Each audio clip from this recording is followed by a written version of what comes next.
నమస్తే, welcome to Suman TV.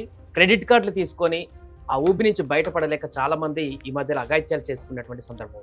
దీనికి సంబంధించి మనం మాట్లాడుతూ మనతో పాటు ప్రముఖ హైకోర్టు అడ్వకేట్ పూజారి నాగేశ్వర్ గారు ఉన్నారు. క్రెడిట్ కార్డులు తీసుకొని చాలా మంది ఆత్మహత్యలు చేసుకుంటున్న వార్తలు కూడా చూస్తాం. ఒకవేళ ఆ ఊబిలోకి పడిపోయినటువంటి వారిని బయటికి తీసుకురావాలంటే ఏం చేయొచ్చు? జనరల్గా క్రెడిట్ కార్డ్స్ తీసుకోవడం వల్ల ఎవరు ఆత్మహత్య చేసుకోరు.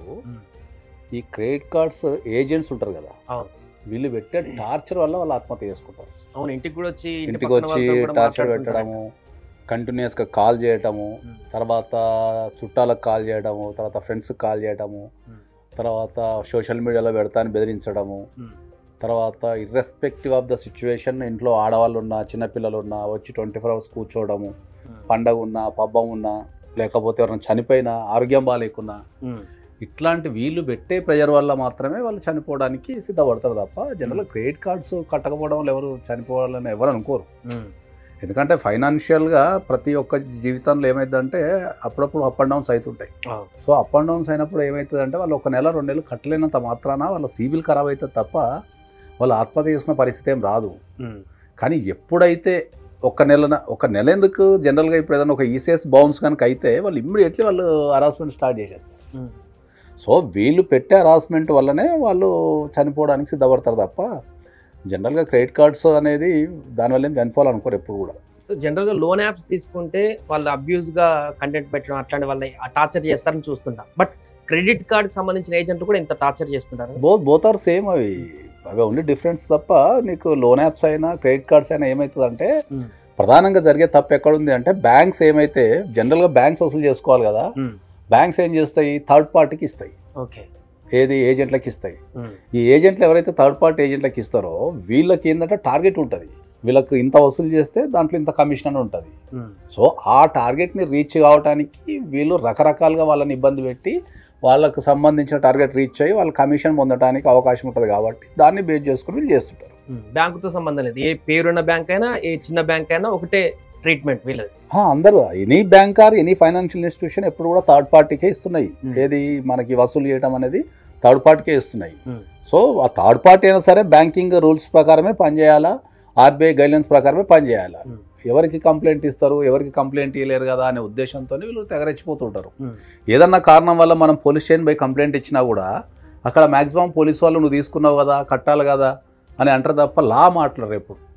సో ఎప్పుడైనా సరే మనం ఎవరికైనా చెప్పేది ఏంటి అంటే మీరు క్రెడిట్ కార్డ్స్ ఇద్దరు లోన్స్ మీరు సెక్యూర్డ్ కానీ లేకపోతే క్రెడిట్ కార్డ్స్ కానీ లేకపోతే అన్సెక్యూర్డ్ లోన్స్ కానీ కట్టలేని పరిస్థితి ఉన్నప్పుడు ఎప్పుడైనా కూడా మీరు కోర్టుకు అప్రోచ్ అయ్యి మీరు ఇంజంక్షన్ ఆర్డర్ తెచ్చుకోగలిగితే మీకు ఈ హరాస్మెంట్ అనేది మొత్తం తగ్గిపోతుంది. అంటే అది ఎట్లా అప్రోచ్ కావాలి సార్? ఎవరికి చాలా మందికి ఇదే తెలియదు. ఒక 2-3 లక్షల క్రెడిట్ కార్డు ఉందంటే అది కట్టలేకపోవడం వల్ల వచ్చే టార్చర్ తోటి ఇంకా ఆల్టర్నేట్ సోర్స్ ఆలోచించక మెంటల్ గా ప్రెజర్ అయిపోయి ఏదో చేసి చాలా మందికి మనకు లీగల్ ఎడ్యుకేషన్ మీద అవగాహన లేదు ఫస్ట్ ఆఫ్ ఆల్. సో ప్రతిదానికి కోర్టు అప్రోచ్ కావచ్చు, కోర్టు అప్రోచ్ అయితే మనకు రిలీఫ్ వస్తుందని అవగాహన లేదు చాలా మందికి. దట్ ఈస్ ద ప్రాబ్లమ్ ఇక్కడ.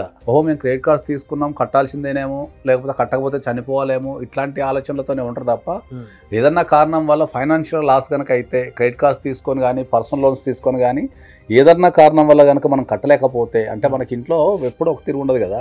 కొన్ని సందర్భాలలో పెళ్ళిళ్ళు జరగచ్చు, ఆరోగ్యాలు ఖరాబ్ కావచ్చు, లేదా మనకు జాబ్ వెళ్ళచ్చు, జాబు పోవచ్చు, కొన్ని సందర్భాల్లో దొరకకపోవచ్చు, ఇమీడియట్లీ అనుకున్నట్టయినా దొరకకపోవచ్చు. కాబట్టి అప్పుడు మన దగ్గర ఉన్న ఏదైతే ఈ రిజర్వ్ నిధులు ఉంటాయో అవి వాడుకొని బతుకుతాం మనం. కొన్ని సందర్భాల్లో మిస్మేనేజ్మెంట్ అవుతుంది. అది 100లో ఒక 10% 15% మిస్మేనేజ్మెంట్ అవుతుంటుంది అది. సో అయినప్పుడు ఏంటి అంటే ఇట్లాంటి పరిస్థితి వచ్చినప్పుడు మీరు డైరెక్ట్గా మీరు కోర్టుని అప్రోచ్ అయ్యి కోర్టులో కనుక మీరు ఇంజంక్షన్ ఆర్డర్ వేసుకోగలిగితే మీరు డెఫినెట్లీ మీరు దాని నుంచి సేవ్ అవుతారు. మీరు ప్రధానంగా మీరు ఈ టార్చర్ నుంచి మాత్రం 100% సేవ్ అవుతారు.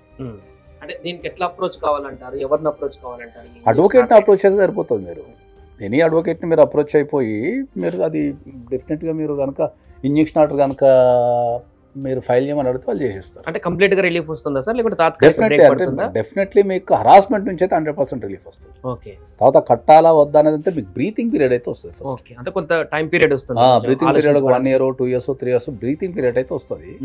దాని తర్వాత ఏం చేద్దాం అనేది దాని నెక్స్ట్ లెవెల్లో we have to discuss. Final గా సార్, అంటే ఈ క్రెడిట్ కార్డులు తీసుకొని ఈ రకమైనటువంటి పరిస్థితుల్లోకి ప్రజలు వెళ్తున్నటువంటి సందర్భంలో అసలు దాన్ని మెయింటైన్ చేయడం ఉత్తమం అంటారా, దాని జోలికి పోకపోవడం ఉత్తమం అంటారా? క్రెడిట్ కార్డ్ అనేది మనం అయితే వాళ్ళ ఫైనాన్షియల్ స్టెబిలిటీని బట్టి వాళ్ళకున్న ఫైనాన్షియల్ని బట్టి ఉంటుంది. అది మనం ఎవరిని క్రెడిట్ కార్డ్ తీసుకోమని కానీ తీసుకోవద్దని ఇప్పుడు చెప్పం మనం. కాకపోతే ఏంటంటే చాలా సందర్భాలలో ఏంటంటే మనకు ఇప్పుడున్న పరిస్థితుల్లో ఏంటంటే ఒక వ్యక్తిని నమ్మి మనం అప్పిచ్చే పరిస్థితులు మార్కెట్లో లేవు. సో చాలా సందర్భాలలో ఏంటంటే సిబిల్ మెయింటైన్ చేయడం అనేది ఒక మంచి విషయము. మనకి ఏదైనా లోన్ కావాల్సి వచ్చినప్పుడు ప్రతి వ్యక్తి ఏ స్థాయి వ్యక్తి అయినా సరే కంపల్సరీ తెలిసిన జనాల దగ్గర నుంచి కానీ బ్యాంకుల నుంచి కానీ తెలిసిన సంస్థల నుంచి కానీ లోన్ తీసుకుంటుంటాం. That is very common.